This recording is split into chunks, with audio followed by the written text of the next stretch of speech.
Recuerdo que en cierta ocasión estaba hablando con un hermano en la fe y él me hizo una de esas preguntas que le hacen a uno de los pastores y uno como que no sabe cómo contestarle.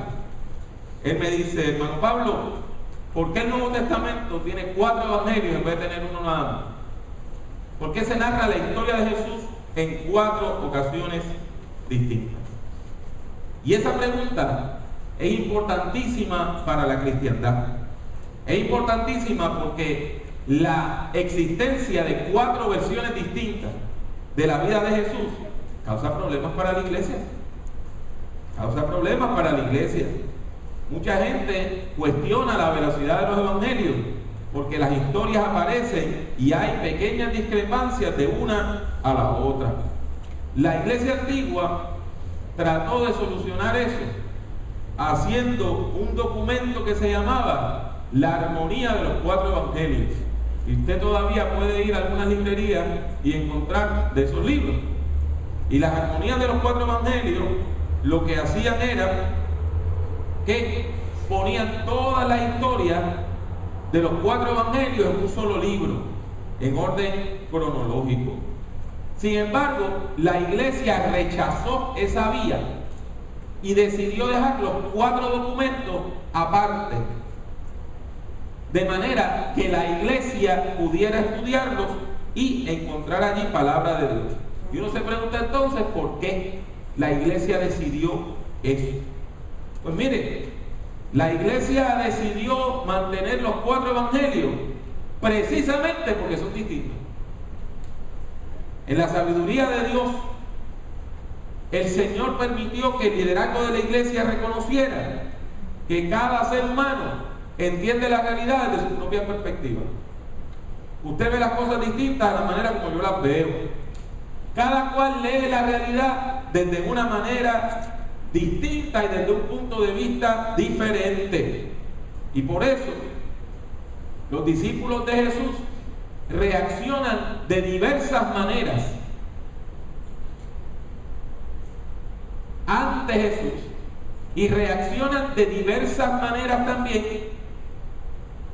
ante el anuncio de la resurrección. Y en el capítulo 20 del Evangelio de según San Juan, siendo un solo libro, ahí podemos ver toda la gama de respuestas distintas al milagro de la tumba vacía.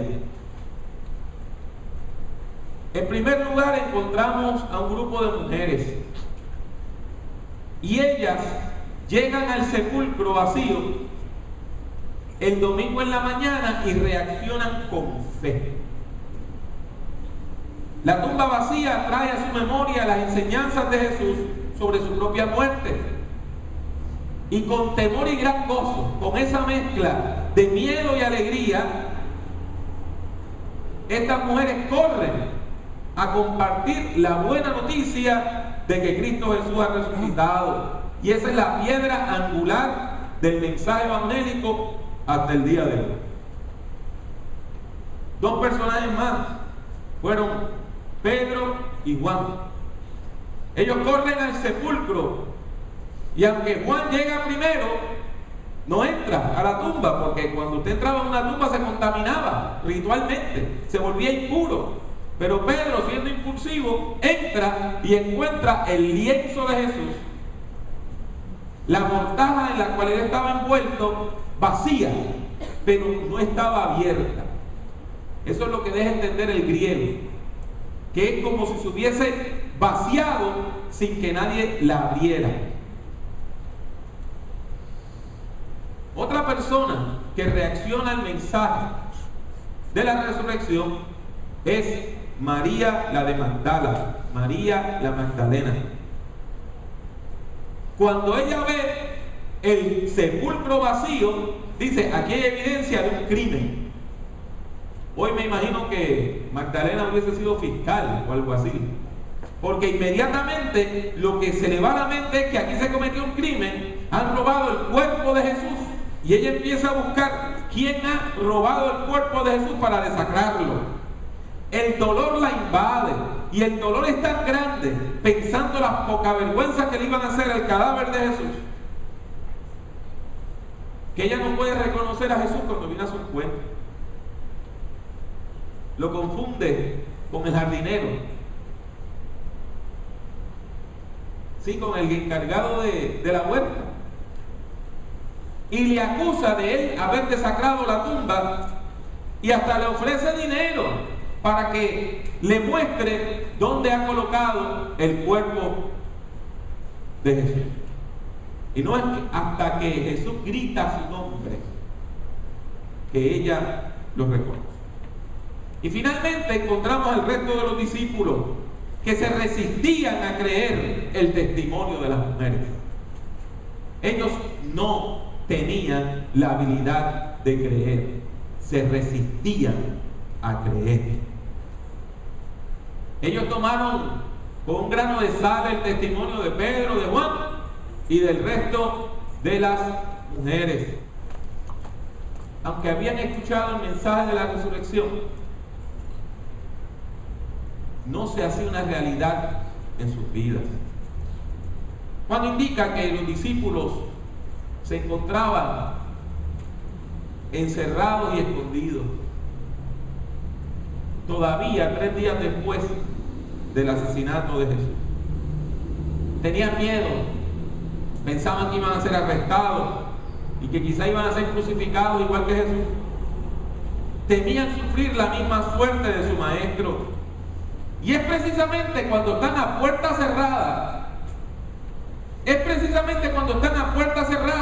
que el Cristo resucitado se les aparece en una visión.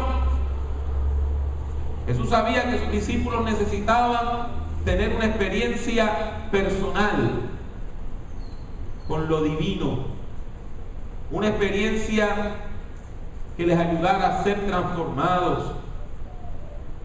Y lo que es más, Jesús sabía que la cultura y la historia conspiraban en contra de la fe, porque la cultura menospreciaba el testimonio de las mujeres. Una mujer no podía dar testimonio en corte en aquel tiempo. Y la historia era clara, con sus propios ojos habían visto morir a Jesús, cómo entonces estaba vivo. Por eso, el antes crucificado tiene que aparecer ahora resucitado para llevar a sus amigos y amigas a la fe. Lo interesante es que Jesús no los recrimina, no los acusa, no los insulta. Y los discípulos eran culpables, por lo menos, eran culpables de tener poca fe. Podríamos decir que aún eran culpables de la cobardía que les impedía llegar ante su maestro. Sin embargo, aunque hubo un grupo pequeño de discípulos que arriesgaron sus vidas yendo a la tumba vacía, aunque cualquiera de esos discípulos pudo haber salido de su encierro y buscar a Jesús, Él no les recrimina. Él sabía que sus discípulos estaban paralizados por el miedo. Yo no sé si usted ha estado alguna vez paralizado por el miedo. Es como si usted estuviera viendo una película de usted mismo. Yo no sé si usted alguna vez ha tenido esa mala experiencia. Yo he hablado con personas que me han dicho: yo vi el carro, me venía para encima, yo no podía frenar, yo no podía echarme al lado, me congelé. ¿Cuántas veces usted y yo sabemos que tenemos que hacer algo? Y el miedo no nos deja. Nos sentimos completamente paralizados por nuestra propia debilidad. Y por eso debemos darle gracias a Dios por Cristo Jesús resucitado, quien vence todo obstáculo para poder llegar a sus discípulos y a sus discípulas que no creían, para que pudieran ser creyentes en el mensaje liberador del Evangelio. Y cuando uno lee una historia como esta, uno debe preguntarse: ¿cuál es mi lugar en la historia? ¿Cuál de esos personajes a mí me representa? ¿Con cuál nos identificamos? Somos como las mujeres valientes que inmediatamente unieron todas las enseñanzas de Jesús en su mente y en su corazón y dijeron: ha resucitado.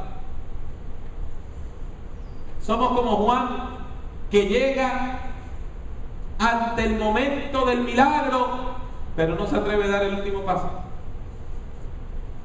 Somos como Pedro, que nos atrevemos a entrar a la tumba y ver con nuestros propios ojos. Quizás. Pero yo me pregunto si la mayor parte de nosotros no estamos también a puerta cerrada, paralizados por el miedo. Y no nos atrevemos a hacer los cambios que tenemos que hacer en nuestra vida. No nos atrevemos a modificar nuestra conducta. No nos atrevemos a tomar las decisiones que sabemos que tenemos que tomar. Esta pregunta es importante porque Dios continúa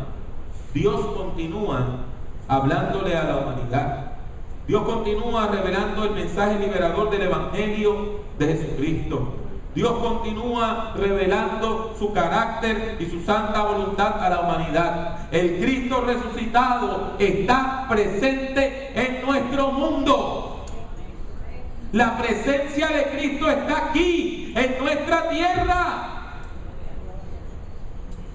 Y aunque a veces parece, por las noticias, que nuestra tierra va cuesta abajo en su rodada, de manera irremisible, hoy, por medio del poder del Espíritu Santo, el Cristo resucitado sigue transformando vidas torcidas y sigue sanando corazones rotos. Y nosotros estamos escuchando la voz de Dios que le habla a su iglesia, que nos dice que nos atrevamos a caminar hasta la tumba vacía, o seguimos paralizados por el miedo. Para aquellos de nosotros que nos acercamos al milagro de la resurrección, la opción debe ser clara, el llamado debe ser claro y la visión debe ser clara. Dios llama a su iglesia a sanar, a bendecir, a ayudar a la persona débil, a transformar nuestra sociedad y a representar el carácter de Dios para este mundo. Ese es el llamado. Algunos entre nosotros tienen un celo misionero parecido al de las mujeres, al de Magdalena, al de Pedro y al de Juan. Pero hay otros de nosotros que estamos paralizados. ¿Y saben por qué estamos paralizados? Porque nos han enseñado que no podemos. Algunos de nosotros aprendimos de pequeños que nosotros no podíamos. ¿Y saben quiénes nos enseñaron que no podíamos? A veces hasta nuestros propios padres. Nos dijeron: tú no puedes, tú no tienes la capacidad, tú no tienes la inteligencia. Nos enseñaron que somos tontos, nos enseñaron que somos vagos, nos enseñaron que somos perezosos, nos enseñamos que nosotros jamás vamos a poder, que no tenemos los recursos. Y cuando usted internaliza todo ese mensaje negativo, usted queda paralizado, usted queda paralizada. por el miedo. Es una cárcel donde usted se encuentra, una cárcel que ha sido forjada con todo el prejuicio que se le enseñó a usted de pequeño. Yo todavía recuerdo con mucho dolor una vez que yo tenía como 7 años y vi una peliculita de esta de la televisión donde hablaban de Disneylandia. En aquel tiempo no había Disney World, ¿sabes?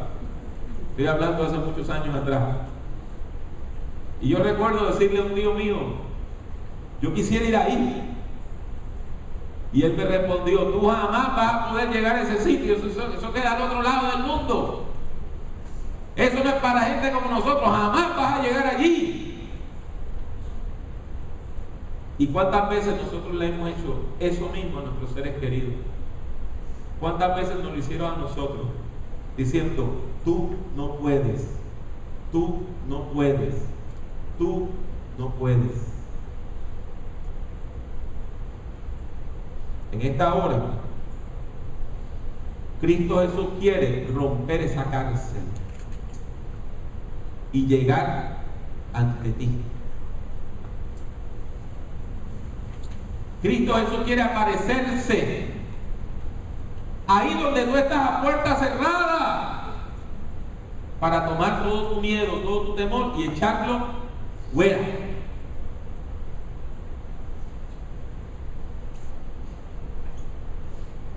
El Cristo resucitado quiere atravesar las puertas que nos aíslan